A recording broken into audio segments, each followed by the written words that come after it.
The James Charles stands still can't see that shit, bro. Like, they have all the evidence in front of them and still he ain't lying. I believe him. Another update regarding this situation. So the other friend Zach that was involved ended up, being outed as a PEDO, a pedo PDF file. A lot of people called him out, or two people called him out, and Be Better, the guy that did the interview with him, actually came out with a video speaking about all this. All right. Hi. So there is a lot that I want to address with you guys, and I'll start by saying that the reason why I haven't addressed all of this sooner is not because I've been ignoring the situation like some people have said. It's because I've been looking into it.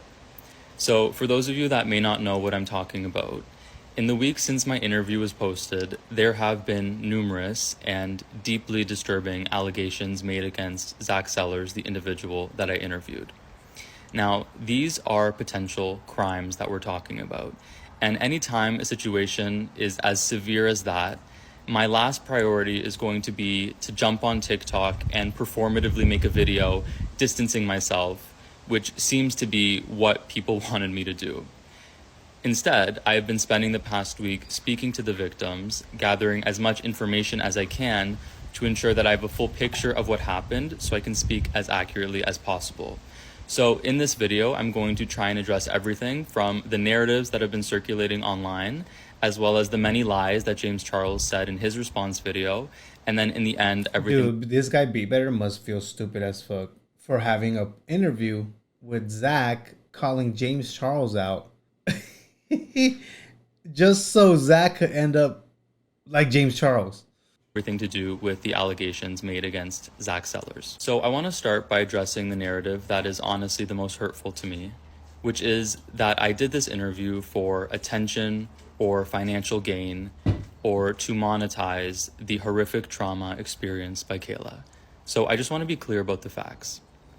I invested my own money from my own pocket in producing this interview, knowing full well it would be a financial loss to me, purely because I felt it was a story, and still very much feel it is a story, that the world deserved to know, in which one of the biggest influencers on the planet is a now self-admitted abuse enabler. Number two, the small amount of money that was made from the interview, I believe it was about $1,500, was already donated to a domestic violence charity called No More. I learned about them during the Blake Lively case. And it was donated in Kayla's name, and that was my plan from the very beginning.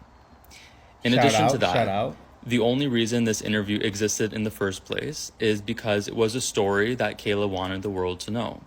And had it not been for her direct involvement, for her blessing and her encouragement, I never would have done the interview in the first place. And if at any point in time she changed her mind, I would have pulled the plug on the entire thing. And lastly, I just want to remind people that the first words out of my mouth in that interview was reminding the audience to pause and please watch Kayla's videos first and make sure that I was redirecting all of the attention back toward her and ensuring that the audience understood that everything we were about to speak to obviously came in second to her story. So I want to underscore the social significance of this story and why I ultimately reject the narrative that this is just TikTok drama. So in every case of abuse, there is the person that commits the abuse, and there's someone who enables it. Sometimes it's a friend who turns a blind eye. Sometimes it's a coworker who notices a bruise and doesn't say anything. And sometimes it's the biggest influencer on the planet named James Charles Dickinson, who by his own omission was explicitly told from his friend that she, quote, experienced the worst things a human being has ever experienced, and that she was abused. And the word abuse was in fact used. It was. His response to that, by his own admission, was to say, "Can I have him now?" And then proceed to develop a friendship with him and fly him to his home for 4 nights. And the James Charles stands still can't see that shit, bro. Like, they have all the evidence in front of them and still, he didn't stutter, bro. He ain't lying. He ain't lying. I believe him. After, by multiple witness accounts, he was flirting with him, sexually attracted to him, pursuing him, even when Kayla and Evan were still together. And now, after his reputation is what it is, being a liar and a self-admitted child predator, was arrogant enough to make a video screaming at the camera like a petulant child having a temper tantrum, as if it was completely absurd that people believed that there was sexual undertones of their friendship. So one of the many lies said by James Charles in his response video was his reasoning as to why he didn't speak sooner, which was he was so worried that a TikTok video he made could negatively impact the outcome for Kayla. Now, the reason why this is untrue is because there was no trial between Kayla Malik and Evan Johnson. There was a sentencing hearing between the Crown and Evan Johnson in which charges were pressed and in which he pled guilty to.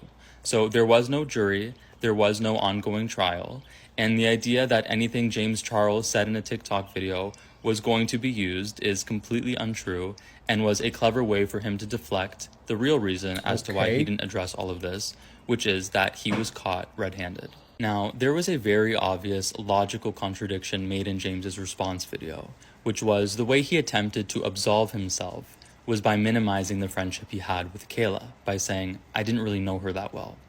But then the follow-up question to that would be, if you didn't know Kayla that well, then how well could you have possibly known Evan Johnson, someone who you only knew through Kayla? Facts. And the implication is you actually didn't know him at all. He was a stranger to you. Yet you still believed him over her, gave him advice, flew him out, flew him to your home, let's not say, lied to Kayla when she asked you if he's at your house, and one of the worst aspects, in my opinion, was you actually weaponized the information that Kayla confided in you with when she said, I experienced horrific things, and I'm putting together a 30-part Who the F Did I Marry series on the abuse I suffered, screenshotted that, and sent it to Evan as a way to exploit the vulnerability and anxiety he felt over Kayla coming forward with the horrific abuse that she suffered, and then offering yourself as a shoulder to cry on because we all know you want to get in his pants. James also lied in his video when he announced to 50 million people that he was actively pursuing legal action, yet never filed anything. I found this a little bizarre because it's been weeks now, and he could have easily already filed a bare bones legal complaint that could have been amended or withdrawn later, but he didn't. And I believe the reason he didn't is that he never actually intended to, and instead was using it as a scare tactic so people stop speaking out against him. And I think James knows what a lawsuit entails, and if we look at what he is truly denying, and out of the entirety of all the allegations, the single solitary minute detail that he denies is that him and Evan Johnson ever ended up having sex.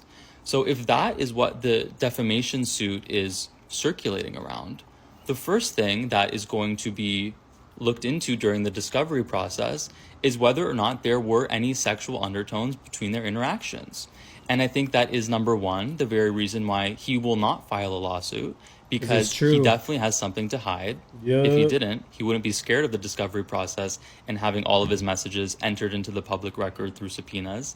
And number two, it's also the reason why in his response video, he didn't include any messages between him and Evan Johnson, which would have easily proven his innocence. Now, the allegations regarding... And even the messages that came out, the video we just saw before this one, didn't show shit. He didn't show the messages where he flew him out or anything. So, yeah, he's definitely hiding something there.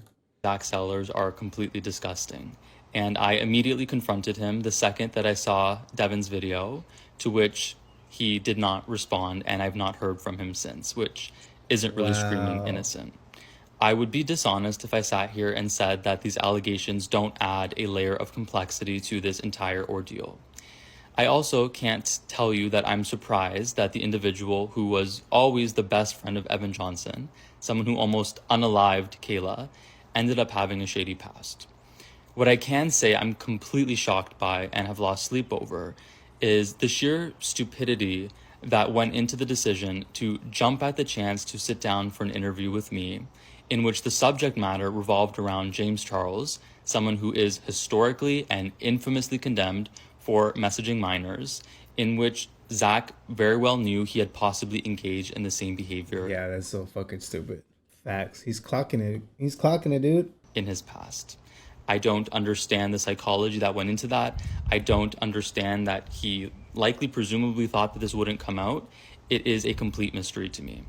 If you are someone who is a victim of Zach Sellers, please email me your story and your information and your Damn, evidence, he's as I next. am personally compiling a document of all the Holy allegations shit. and bringing it to law enforcement, which is where these allegations belong. There was absolutely no way for me to have known that these allegations existed beforehand, and the purpose of the interview was not to platform him, but to extract information, which is exactly what I did. And I'm glad to say that his TikTok account has now been banned. And for those of you saying I am a Damn. grifter, despite the fact that I've never made $1 from my content, and that this type of content does not benefit my business in any way, I just want to say that I do this as a hobby. I enjoy investigating things, which is why I'm going to continue doing that, and I do not see it as my job to infantilize my audience. I trust their intelligence, and I trust their ability to view information and to extract their own logical conclusions from it. Damn, bro. I was literally gonna go check his TikTok account.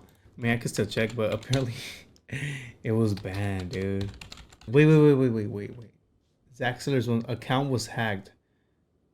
Fighting to stop domestic abuse and violence. No way, this is... This is not me. I am the real Zach Sellers. Wait, what? Do we believe that his account was hacked? My lawyers cannot contact you directly, so instead contact you have listed. There was no what the beginning of that. Okay, I don't get. Okay, well. But I'm scared that there's going to be all these little kids that are going to have to come forward. Oh, this is not his account. This didn't age well. Yeah, he wouldn't be posting this. Because of all your past allegations. Maybe James's fans like little kids too. He's so stupid, dude. He's so stupid, bro. But hey, shout out to Be Better. Shout out.